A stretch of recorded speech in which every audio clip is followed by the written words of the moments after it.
I asked him, I said, how did you do it? And this gentleman was proud and said, you know what? I looked at that automobile, I looked at that driver, and he said, there's something wrong there. Something wrong. He sent that car to secondary, record bust. Went back a little bit later, spoke to the same border agents, and I said, what can we do to make your job better? And one of them, two of them, three of them started saying, we need more resources. We're forced to work overtime. There's not enough of us to inspect all these cars. There's not enough of us here at the border cross points, where 95% of the fentanyl comes into our country. One of them said, I'm getting ready to quit. I got little kids. I'm a single dad. I'm a single mom. I can't even predict my daily routine, and I've got to come to work. And I asked them, I said, what would it take to double the number of busts of fentanyl at the border? And they said, double our numbers. Bring us more resources. Bring us more so that we can protect the American public. And ladies and gentlemen, it's been months since the administration has asked for more resources at the border. And today, we're addressing an impeachment. America deserves better. Our constituents on Main Street need us to get down, do our job, which is to respond to the needs, to respond to the voices on those at the border. Thank you very much. And now it's my pleasure to introduce Rep. Ivey. Thank you.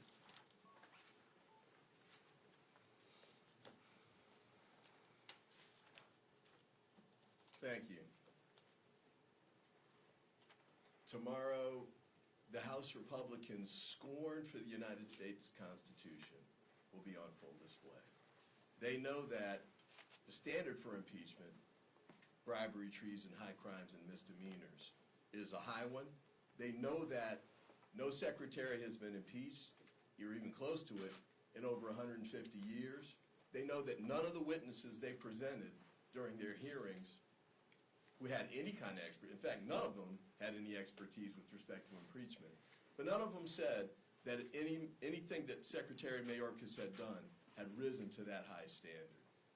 So, you know, it's a sad day that we're going to have to go through this process tomorrow, but, you know, at the same time, the Democrats are going to fight back. We're going to push back hard to make sure that they don't get away with this. We're going to make sure that it's clear on the record for history, because this is a historic moment. It's a sad historic moment, but it's a clear one. But we're going to make sure that it's understood that they're violating the Constitution's high standard, and they know it. But it's not just the Democrats. I want to read to you an op-ed, or part of it, that was written today and published by Michael Chertoff, the former Secretary of Homeland Security under the second Bush administration. And he said that as Homeland Security Secretary under President George W. Bush, and as a former federal judge, U.S. Attorney, and Assistant Attorney General, I can say with confidence that for all the investigating that the House Committee on Homeland Security has done, they have failed to put forth evidence that meets the bar necessary for impeachment. They know that that's the truth. We know it's the truth.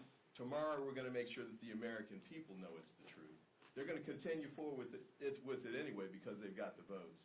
And also because they need the distraction. They know that there's a bill, potentially, that would give us new law to help us at the southwestern border. President Trump and many of the House Republicans are fighting to oppose that because they think it would give President Biden some benefit at the elections, at the polling places. But the bottom line is, it would actually give a benefit to the American people. The sad moment, in addition to the impeachment piece, is they don't even want to allow legislation to go through that can help us fight the challenges at the border that they've been railing about for more than a year. So I look forward to tomorrow. It's a sad moment, but for House Democrats, we're going to make sure that we stand tall, we fight hard, and that we show America that the House Republicans are wrong. Thank you. And with that, I introduce Congressman Goldman. Thank you, Mr. Ivey. I have some familiarity with impeachment, and I can tell you that this impeachment is an absolute abomination. If the impeachment clause could talk, it would beg for the Republicans to stop shaming its name. There is no treason, there is no bribery, there is no high crime and misdemeanor. You have two completely made-up accusations in a litany of articles of impeachment that simply recite policy disputes because the Republicans do not like how President Biden and Secretary Mayorkas have tried to address the issues at the border. And do you know how much they haven't liked it? There are three significant policy changes that this administration has implemented to streamline the asylum process, reduce the backlog, stop people coming over the border in between ports of entry. And all three of those policies were sued in court by Republican attorneys general. So the Republicans are literally trying to stop the administration from securing the border while they are saying, and so that they can say, that the administration is not securing the border. They are creating this situation, and then they want to blame President Biden. So then we get to the supplemental, and the president offers $14 billion, requests $14 billion to do exactly as what Mr. Correa said, what my colleague, Mr. Thompson, said, which is to provide more resources to the border, to provide more technology, to provide more asylum officers and immigration judges, to reduce the backlog of immigration, to provide $1.4 billion to the Shelter and Services Program to reimburse cities like mine, New York, which have received more than 100,000 migrants over the last year. That is the only program that is authorized to reimburse cities and localities for money they spend on migration, the Shelter and Services Program. $1.4 billion. Do you know what how much the Republicans have proposed to give to that program? Notwithstanding everything you hear from House Republicans in New York claiming that the federal government, the Biden administration, is not doing enough to help New York City, zero. They zeroed out the program. And so this is where we are right now. Secretary Mayorkas, for the last 2+ months, has been working overtime, negotiating with a bipartisan group of senators to pass legislation which is required because the administration does not have the authority it needs to do everything to secure the border. We need legislation. And Secretary Mayorkas has been working with Republicans and Democrats in the Senate to come forward with a border policy solution. We're now nearing the end of it, reportedly. No one has seen the bill text. But what is very clear is that the Secretary Mayorkas and President Biden have agreed to concessions that Republicans have never gotten before and will never get again, because the administration wants to actually solve the problems at the border. So you'd think the Republicans would jump at the best deal that they've ever gotten. No. No. Donald Trump, Speaker Mike Johnson, are trying to submarine and sabotage this bill, saying it is dead on arrival in the House before they've read the text of it. Why? Because Donald Trump wants to run on the crisis at the border. That is all. They want to use the border as a political cudgel. They do not want to solve the problems at the border. And you don't have to take my word for it. You can just listen to Donald Trump himself, who has repeatedly said it. And so what the House Republicans are doing at the direction of Donald Trump, instead of going over to the Senate and working on those negotiations to pass bipartisan legislation. No, they are impeaching the secretary for failing to secure the border while he is negotiating legislation to secure the border. If that is not irony, I don't know what is. This is a political stunt. It is a sham impeachment designed to give Donald Trump a talking point. The Republicans do not want to solve problems. They want to create chaos because, as Leader Jeffries says, they consistently put politics over people. And we are here to tell everyone in America that we want to address the solutions at the border because we want to secure our homeland and we want to do the work that the American people sent us here to do. Thank you. Thank you very much. There's a term in the South that says, "Don't confuse me with facts. My mind's made up." Republicans have done just that on the committee. They have not taken a single fact witness in the 2 hearings we had. The only fact witnesses presented were Democrats. And they all said that what you are charging Secretary Mayorkas with does not rise to the level of impeachment. But you know, when you're in charge, you can do anything you want to, whether it's right or wrong. So Democrats are prepared to address the impeachment effort tomorrow with facts. We think history is on our side. We're convinced that at the end of the day, the public will see at the end of the hearing exactly what you see taking place. An absolute charade in the name of an impeachment process. So with that, we'll throw the floor open to any questions you might have. Yes, sir. Thank you, sir. I was wondering what your counter-argument is to Republicans saying that what they're going through right now in the committee is the will of the House because of the November 13th vote on the motion to refer, and therefore that vote makes it the will of the House. I wonder what your counter-argument is to that. Well, we all know that that referral was based on the resolution offered by Congresswoman Green. It's to pacify her. In all probability, if you make a referral, you should go to judiciary. But it came to Homeland. Obviously, we're there, and obviously we're prepared to address it. But again, it's unusual. It speaks of a deal being made, and obviously, I believe the Republican leadership wasn't prepared to address it at the time. I'll let Leader Jeffries, if he want to respond to it. The once and future Chairman Benny Thompson said, that's just a sham excuse.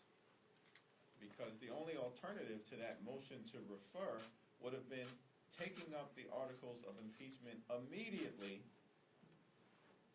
without any committee hearing, any witnesses, any analysis, any testimony. And that was even a bridge too far for this extreme group of people. So they just referred it, of course, to the Homeland Security Committee. But again, as many of my colleagues indicated, impeachment has a high constitutional bar. And the House Republicans have come nowhere close to meeting it.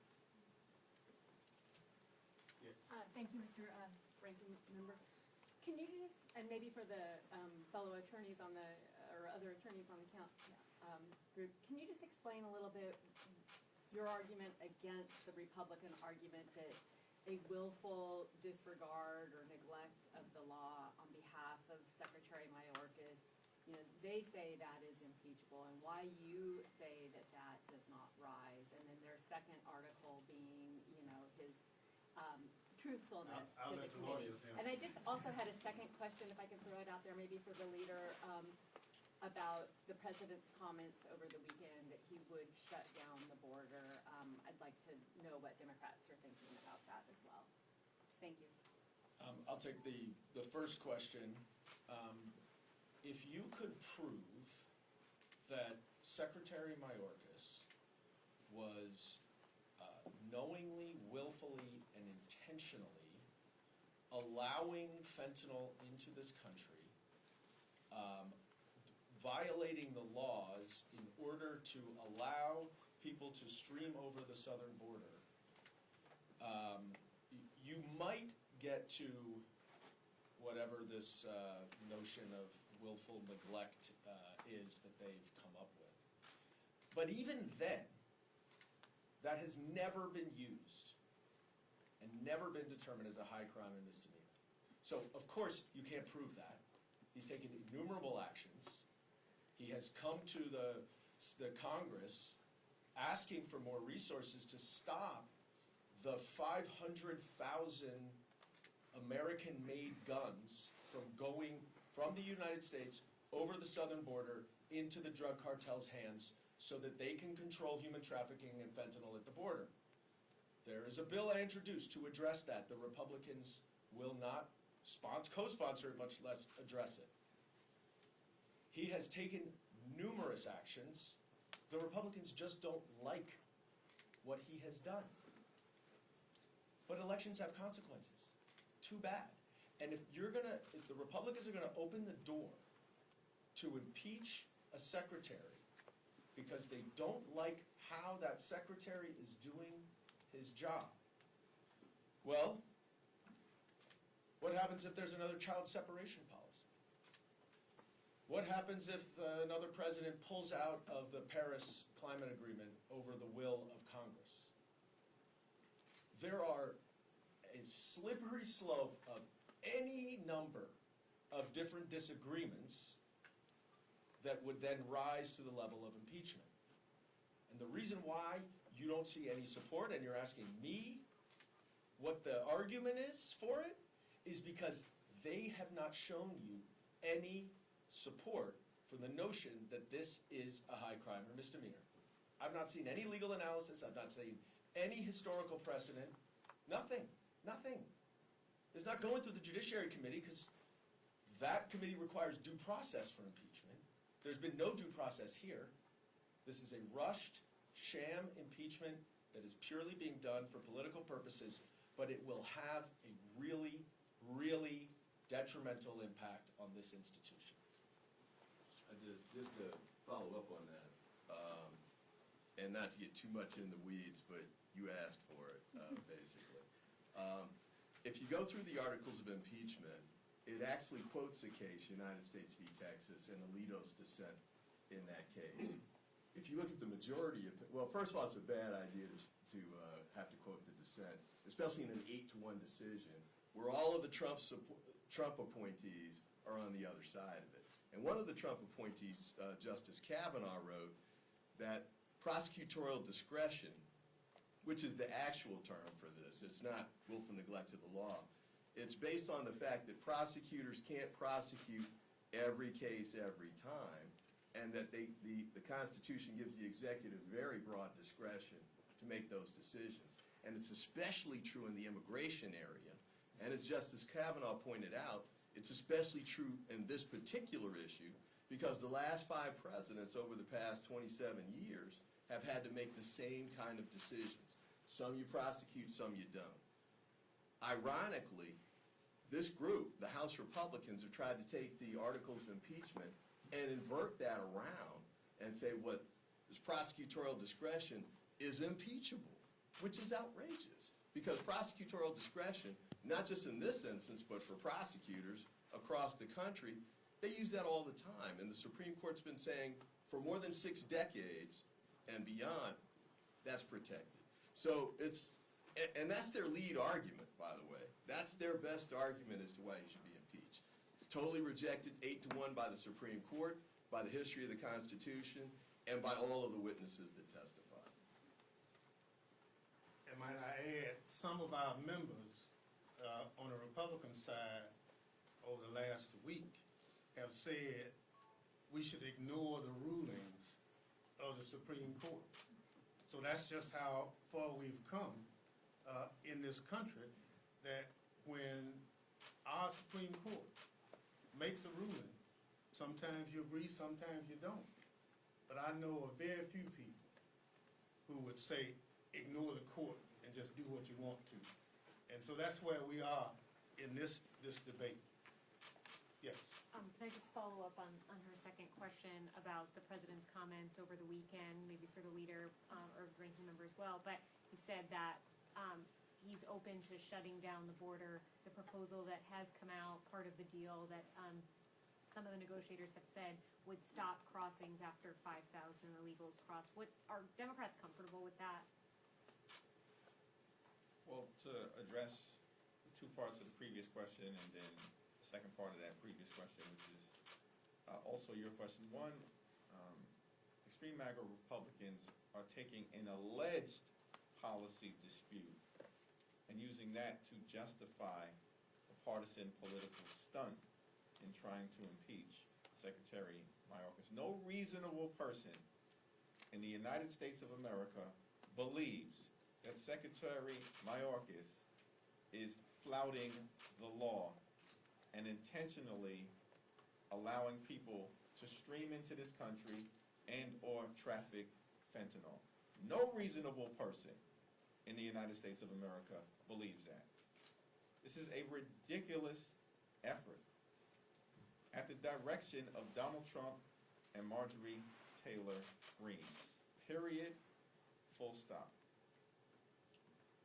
President Biden has been working hard to negotiate a bipartisan agreement in the Senate to try to fix our broken immigration system.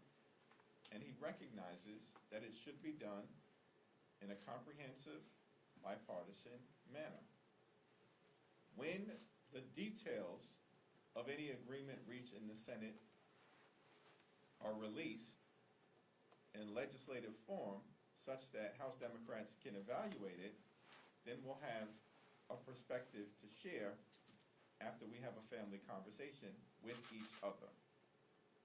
However, the one thing that is clear is that President Biden is determined to work in a bipartisan manner to solve the challenges at the border, and the extreme MAGA Republicans clearly are not. One more question. Let me just, good question. I'm looking forward to seeing the text of the proposal that's being hammered out right now to see where I stand personally. But we're here in an impeachment situation, asking impeachment. We're focused on the border, but that's not the right focus, okay? I've been going to Latin America over the last 12 months. Refugees, asylum seekers. Colombia has about 3 million refugees. Costa Rica is bursting at the seam. Mexico, you've got 20,000 Chinese that are trying to make their way through the Americas to the U.S. because of the failing China economy. And now we're focused on the border. No, we're actually focused on an impeachment, which is not addressing the bigger issues around the world. And I would just ask my colleagues behind me, across the aisle, in the Senate, the President, focus on the true solutions we need, okay? Focus on what's going on around the world, because what you see south of the border are many economies, many countries that are essentially failed economies, failed nations. And we've got to focus on that if we're going to stabilize the world economic situation. Secure the country, secure our nation, stop the fentanyl, but let's look at the big picture too. Thank you. Yes, sir. Sir, do you believe that a president can shut down the border? Well, at some point, he can affect a process that would slow the shutdown. I think people come to this country because they're seeking a better way. They're running from dangerous situations, seeking asylum. I think we have to keep that process in place. I think that the reference to shutting it down is create a lawful pathway for people to follow. And I look forward to whatever comes out of the Senate agreement and look forward to working with the president on that. Thank you all very much.